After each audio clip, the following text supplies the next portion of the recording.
This is Hidden Killers Week in Review. A look back at the most prolific stories of the week. This is the Hidden Killers podcast with Tony Brueski. Featuring author, psychologist, and daily contributor, Siobhan Scott. Ashley Benefield, the Black Swan murder trial, it has wrapped up, and she has been found guilty of manslaughter, a lesser charge than second-degree murder, the initial charges that were brought against her. She now faces up to 30 years in prison for that.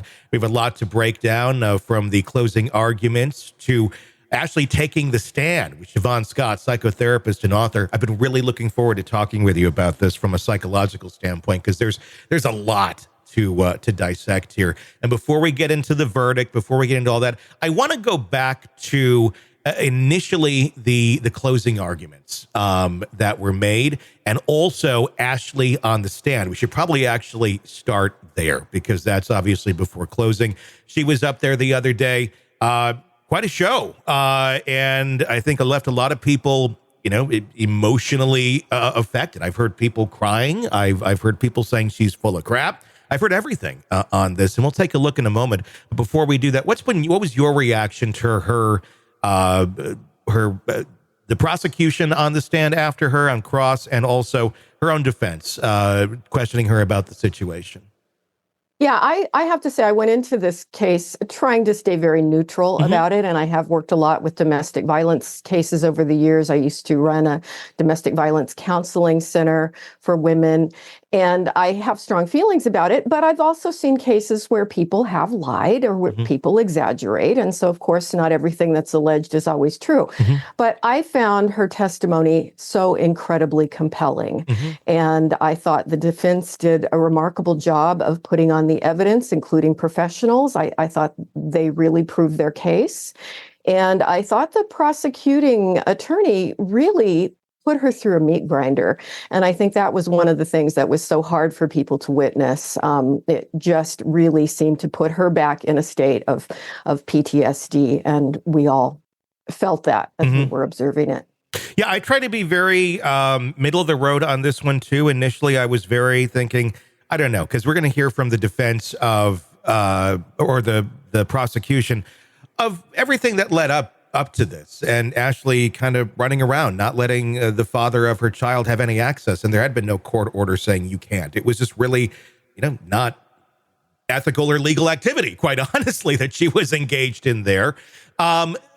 But then we heard her voice on the stand. Let's take a look at this, and we'll talk on the other side. This is when she's being grilled by the prosecution. And I want you to pay attention to kind of what I would look at as some kind of hot and cold reactions here, from utter distress to everything's okay. And I want to hear what your thoughts are on the other side. Let's look. But on this day, you weren't concerned about him coming over? No, I knew he was coming. Okay. And when he came over, your mother and Emerson went to the park? I believe they were headed there. I'm not sure. I think they were down the driveway or on the sidewalk, something like that. They were on their way there. You weren't so afraid that you wanted your mother to stay there and watch? No, we were just packing to move. Okay, so you weren't afraid? I definitely didn't expect this to happen. So it was of you that your mother left? Yeah, at that time. Okay. So if I heard you right during your direct, you said he bumped your shoulder twice. Body check, I don't know if that's what you called it. He walked into you with a box, right? Yes. And then at the end, you say he slapped you? He hit me. I wouldn't know how to classify it. He struck me, he hit me. Was his hand open or closed? I don't remember. Okay. And because of those things, you claim that you thought he was going to kill you? He had never hit me before. Okay. And you thought he was going to kill you? He wouldn't let me leave. I tried to leave. He stopped me. The question is, you thought he was going to kill you? Yeah. Okay.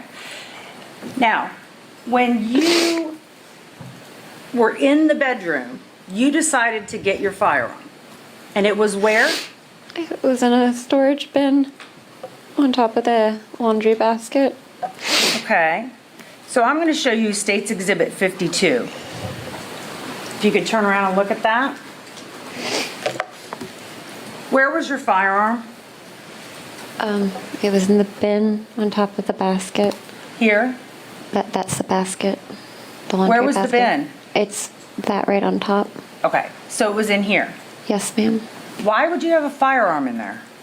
I had just emptied all the furniture and everything out of my room, and it was kind of like what was left from my drawers, and so it got put into a bin. Okay. And that was not your only firearm in that room, correct? Correct. You had a firearm in the closet. My carry gun was in my backpack, which was my purse at the time. So in this room, with a mattress and a broom and a hamper, you had 2 firearms. Yes. So you go into the room and you grab your firearm. Is it in a holster? I don't remember. Okay. And you claim that Doug does what? He came and slammed the door open.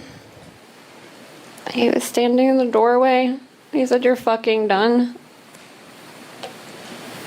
He said, "You're fucking done." And that made you fear for your life.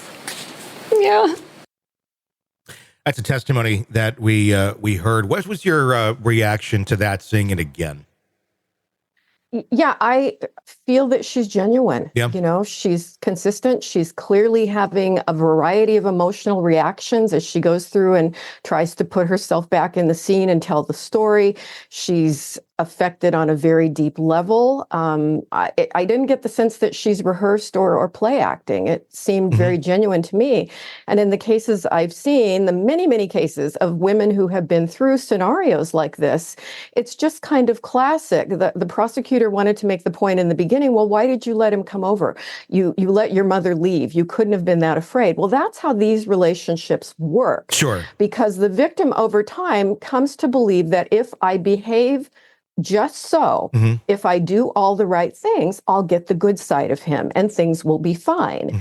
And they don't ever expect that it's going to go bad. And so when it does go bad, it's almost like it's a surprise to them again. And so it may sound non-rational, but humans are non-rational. True. And that's just how these relationships go.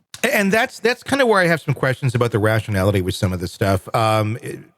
I was surprised at some of her testimony there of, did he slap you? Did he hit you? Like, what happened?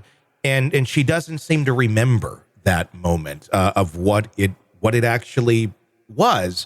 I find that one a little odd. I would think that after going through this is something that you would have in your mind, at least an idea of, there's a big difference between being punched and being slapped. And it was, from what we've heard in the past, number one, she has made allegations that he was physically abusive in the past. It turns out she just said there that he wasn't. So she has contradicting stories right there to previous testimony in a child custody case. To say, I don't remember here what happened, I don't know. I just find that odd. I mean, is that something that one's going to block out in a traumatic moment? Yeah, I didn't have the sense that she was blocking out what happened. She simply only knew, and she may not have been looking at him at the time he struck her, and it could have been a slap or a backhanded slap. And if she wasn't anticipating it, she wasn't expecting it, she wasn't looking at him as he did it. Sure. She only knew she was struck. That there was a strike going on. Yeah. Something hit her, and she knew it was him, but she hadn't been focused and paying attention and trying to go, oh, I better remember exactly how this happened because someday I'm going to be testifying in court about it. Sure. You know, so that really wasn't where her focus was. It was more of a fight, flight, survival. She knew she was hit. She knew she wanted to get away. And then he prevented her from leaving, which is always a really bad thing. Yeah. And again, a sign of one of these really scary relationships when the perpetrator doesn't allow the victim to leave. And I don't feel like Doug is any angel here. I don't want to have that come across that I'm not believing a victim. I believe there's a big mix of everything that was going on here. I feel like these are two toxic individuals who had very toxic behavior, liked guns a little bit too obsessively. and were quick to react and quick for emotion. And I mean, look, they got married after 13 days, so they're fairly impulsive people. It's more understanding that someone's going to draw a gun this quickly if you're already an impulsive person. Are you ready to listen to this podcast ad-free? Then hit subscribe to the True Crime Today Premium Plus channel now on Apple Podcasts. You'll instantly have access to all of our episodes labeled Advance ad-free. You'll hear the interviews before everyone else and with no interruptions. No interruptions. Subscribe to the True Crime Today Premium Plus channel now on Apple Podcasts. And start binging now.